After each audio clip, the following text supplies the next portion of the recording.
Bismillahirrahmanirrahim. Assalamualaikum warahmatullahi wabarakatuh. Alhamdulillahirrabbilalamin. Allahumma sholli ala sayyidina Muhammad wa ala sayyidina Muhammad. Pemirsa, sahabat Lentera Ramadan PAC Ansor Kecamatan Paciran, semoga pada puasa sore hari ini kita semua menjalankan ibadah puasa dengan sehat dan dalam keadaan bahagia. Pada sore hari ini kita akan membahas tentang sholat qashar, dan tak lupa di samping saya juga dibersamai oleh sahabat dari Ranting Sidodadi untuk membahas dan menanya atau tanya jawab seputar bab jamak qashar. Tentunya dalam membahas bab tersebut kita dibersamai oleh Ustadz Anas sebagai pengurus Yayasan Nurul Falah yang ada di Perumahan Geraha Indah Paciran. Baik, sahabat Lentera Ramadan, untuk menyampaikan bab terkait jamak qashar tentunya langsung disampaikan oleh Ustadz Anas. Untuk penyampaian, monggo Ustadz Anas dijelaskan terkait bab jamak qashar. Assalamualaikum warahmatullahi wabarakatuh. Waalaikumsalam warahmatullahi wabarakatuh. Alhamdulillah wassalatu wassalamu ala rasulillah amma ba'da. Sahabat Lentera Ramadan PAC Ansor Paciran yang sangat kami banggakan, berbicara masalah tentang sholat jamak dan qashar, sebenarnya ini adalah dua hal yang berbeda. Tetapi terkadang di dalam pelaksanaannya kita lebih familiar dengan istilah jamak qashar. Padahal ini sebetulnya adalah pelaksanaannya bisa sebetulnya dengan sendiri-sendiri, jamak sendiri, qashar sendiri, atau kemudian dua-duanya kita gabungkan, yang kemudian kita kenal dengan istilah jamak dan qashar. Oke, untuk memperjelas ini, mari kita bahas satu persatu dulu. Yang pertama kita kenal dengan istilah sholat yang diqashar.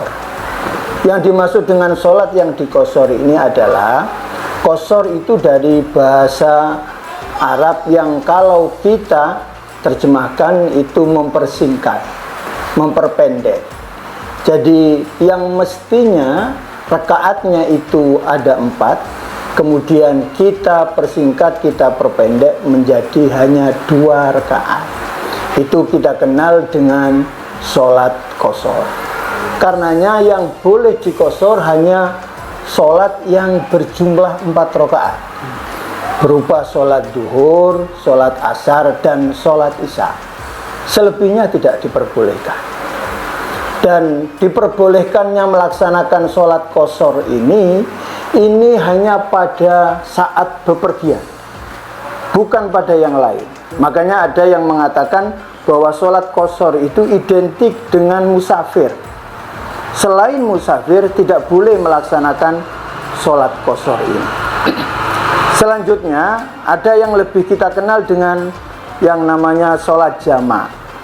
Yang dimaksud dengan sholat jamak itu adalah kita mengumpulkan 2 pelaksanaan sholat dalam satu waktu. Artinya 2 sholat itu kita laksanakan dalam satu waktu. Satu misal, kita melaksanakan sholat duhur dengan asar, atau kita melaksanakan sholat maghrib dengan isya. Kalau kita kumpulkan di awal, artinya duhur dan asar kita laksanakan di duhur, maka itu kita kenal dengan jamak takdim. Adapun ketika kita melaksanakan itu di akhir, duhur dan asar kita laksanakan di waktunya sholat asar, maka kita kenal dengan jamak takhir. Di dalam pelaksanaan sholat jamak ini tidak hanya masalah musafir atau sedang bepergian, tetapi ada beberapa sebab atau udzur yang lain kita juga diperbolehkan jamak. Di antaranya adalah ketika kita sedang sakit, itu boleh kita kemudian melaksanakan jamak, atau di dalam kita melaksanakan yang terbiasa dengan jamaah di masjid kemudian kita terkena hujan, itu sebetulnya juga boleh kita melaksanakan jamak. Jadi pelaksanaan jamak dan qashar ini bisa dilaksanakan dengan sendiri-sendiri, tidak harus kemudian kita digabung gitu. Tapi ketika kita bepergian dan memang syarat-syarat dalam melaksanakan bepergiannya itu sudah memenuhi kriterianya, baik itu kriteria yang ada di jamak dan qashar, boleh kita lakukan bersama-sama. Maka kemudian kita lebih kenal dengan istilah jamak dan qashar. Padahal sebetulnya kita juga bisa melaksanakan itu sendiri-sendiri. Satu misal kita hanya melaksanakan qashar saja, tidak jamak. Andaikan kita berangkat dari Kecamatan Paciran menuju ke Semarang setelah jam 1 gitu ini, maka kemudian kita nanti sampai Rembang mungkin asar.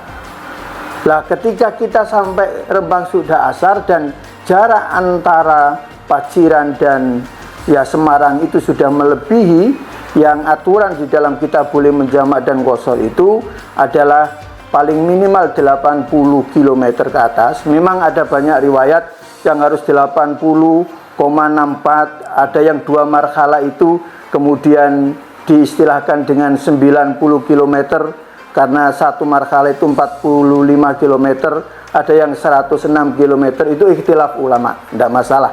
Tetapi yang paling penting jumhur sudah memperbolehkan 80 ke atas, 80, 64 itu sudah diperbolehkan. Di saat kita melaksanakan bepergian sampai Rembang waktu asar, maka kita sholat asar. Kita bisa melaksanakan sholat asar tidak harus kemudian 4 rakaat. Cukup kita melaksanakan sholat asar dengan 2 rakaat. Itu kita disebut bahwa kita hanya melakukan qashar saja. Andaikan kita proses perjalanan sampai ke Semarang dan kemudian nanti di Semarang sudah sampai maghrib, kita kemudian melaksanakan sholat maghrib di sana, karena kita biar tidak ribet karena banyak acara, maka kemudian kita sholat maghrib, kita gabung sajalah dengan asar. Maka kemudian kita laksanakan sholat maghrib dan asar di Semarang. Karenanya kemudian ketika kita melaksanakan sholat maghrib dan asar itu di Semarang, dikumpulkannya 2 sholat itu dalam satu waktu, maka itu disebut dengan sholat jamak. Karena di dalam pelaksanaan atau jarak yang kita tempuh itu juga termasuk bagian dari sholat qashar sudah diperbolehkan, maka boleh tidak kita laksanakan sholat maghribnya 3 rakaat seperti biasa, karena memang maghrib tidak bisa di qashar, tapi sholat isya-nya kemudian kita qashar. Disitulah kemudian di masyarakat kita yang sering bepergian, ziarah dan sebagainya, lebih kemudian mengenal dengan istilah sholat jamak qashar. Padahal sebetulnya dilaksanakan sendiri-sendiri juga boleh, tapi kalau memang sudah memenuhi syarat keduanya juga boleh kemudian digabungkan.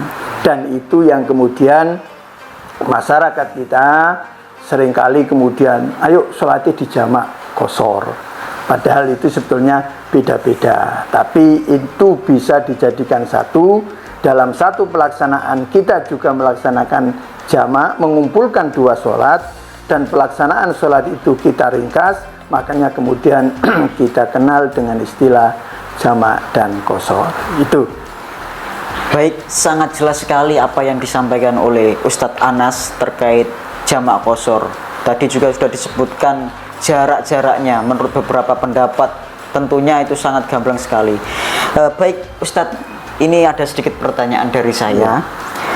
Nah, gimana sih hukumnya ketika ada orang muslim yang ingin ikut berjamaah qashar seperti musafir? Ada musafir yang melaksanakan jamaah qashar, tetapi ada orang warga atau warga setempat yang tiba-tiba ikut jamaah qashar, gitu Ustadz.